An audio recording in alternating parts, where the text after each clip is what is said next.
Halo semuanya. Perkenalkan, nama saya Elvita Eunike Anin Dan saya Wina Jensiska Muda. Di sini kami akan menjelaskan mengenai penyakit tropis, yaitu HIV. Baik, sebelum kita masuk pada penjelasan mengenai HIV, kita harus tahu terlebih dahulu apa itu penyakit tropis. Nah, jadi penyakit tropis merupakan kategori penyakit yang sering terjadi di daerah beriklim tropis dan subtropis di dunia. Penyakit-penyakit ini memiliki karakteristik dan penyebaran khas yang terkait dengan iklim dan lingkungan di daerah tersebut. Beberapa contoh penyakit tropis meliputi malaria, demam berdarah, tuberkulosis, kusta, dan lainnya. Penyakit ini juga disebabkan oleh berbagai jenis infeksi seperti virus, bakteri, jamur, dan parasit. Salah satu contohnya yaitu HIV atau biasa dikenal dengan Human Immunodeficiency Virus. Adalah virus yang merusak sistem kekebalan tubuh dengan menginfeksi dan menghancurkan sel CD4, sehingga virus ini dapat menyerang sel darah putih di dalam tubuh yang mengakibatkan penurunan sistem kekebalan tubuh pada manusia. Nah, jika tidak diobati, HIV dapat berkembang menjadi AIDS yang merupakan tahap akhir dari infeksi HIV. Nah, selanjutnya saya akan membahas mengapa HIV digolongkan dalam penyakit tropis.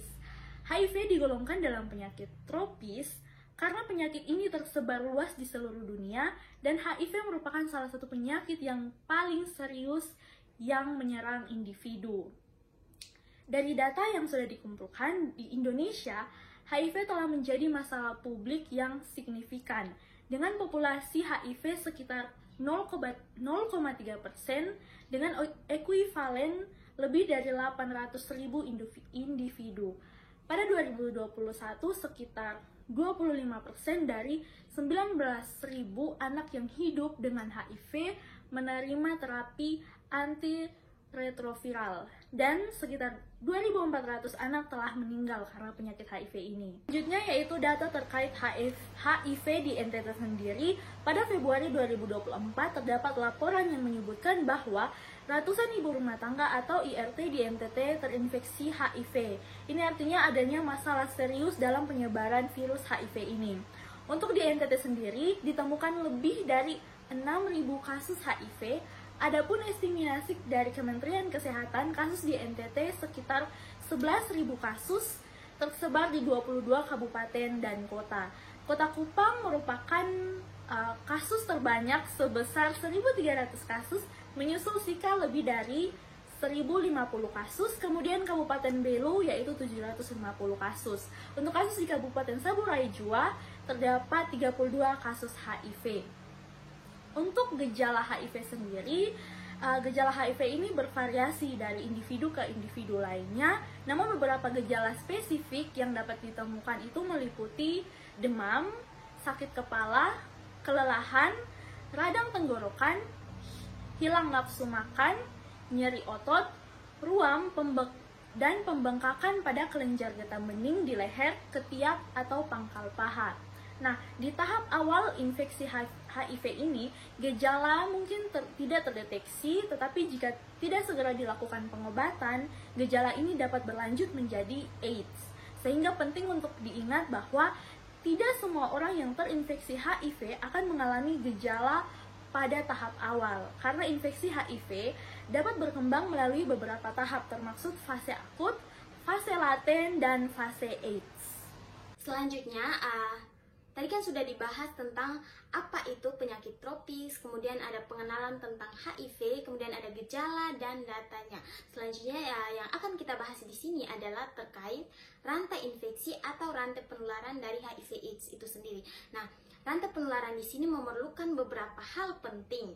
Yang pertama ada mikroorganisme atau agen. Agen ini bisa dari virus, bakteri, dan mikroorganisme lain seperti jamur. Di sini yang pertama penyebab HIV/AIDS, seperti namanya sendiri, HIV ini adalah Human Immunodeficiency Virus. Jadi penyebabnya yaitu virus sesuai namanya.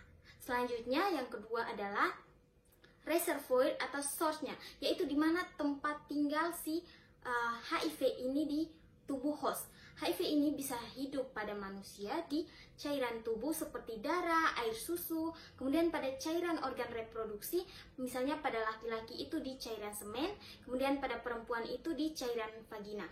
Kemudian ada juga virus ini di air mata, keringat, dan urin, namun belum ditemukan bukti bahwa ada transmisi melalui cairan tersebut. Walaupun ada pendapat seperti itu, namun kita tetap harus mengantisipasi sejak dini agar kita menghindari kontak dengan cairan tersebut dari penderita. Kemudian yang selanjutnya ada port of exit atau jalan keluar, yaitu jalan dari mana agent ini bisa meninggalkan reservoir.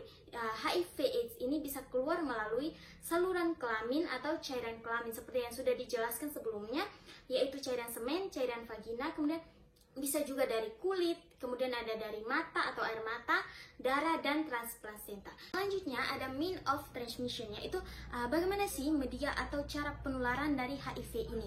Nah, pada HIV ini biasanya menular melalui hubungan seksual, baik homoseks maupun heteroseks. Kemudian ada dari darah dan produk darah, misalnya ketika kita melakukan transfusi darah. Kemudian ada pengguna narkoba suntik atau suntik narkoba, dan suntiknya itu digunakan bersamaan. Selanjutnya ada penularan dari ibu ke anak ketika hamil, yaitu melalui transplasenta. Kemudian yang selanjutnya ada port of entry atau pintu masuk.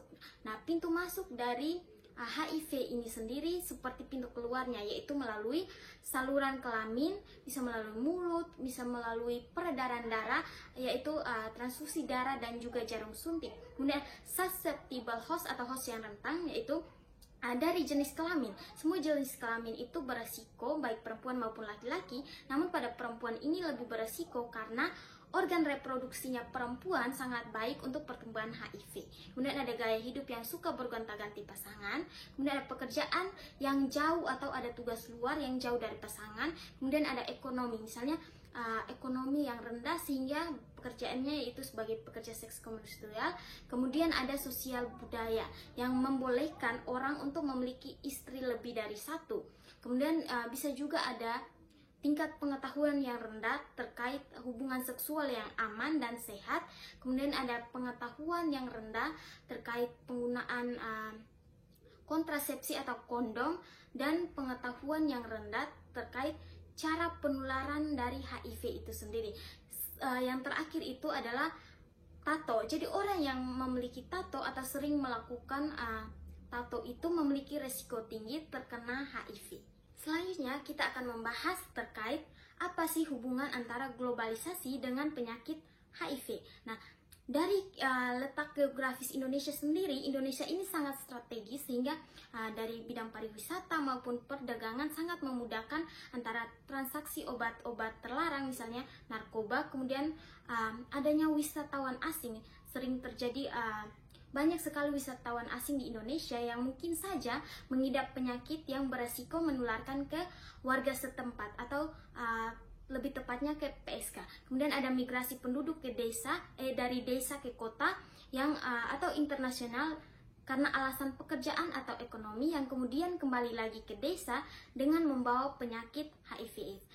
Materi yang terakhir yaitu terkait pencegahan. Jadi HIV ini merupakan masalah kesehatan yang sangat penting untuk dicegah. Nah, beberapa cara yang perlu dilakukan untuk mencegah HIV ini yaitu dengan cara A, B, C, D, E. A itu atau abstinence, yaitu tidak melakukan hubungan seksual sebelum menikah.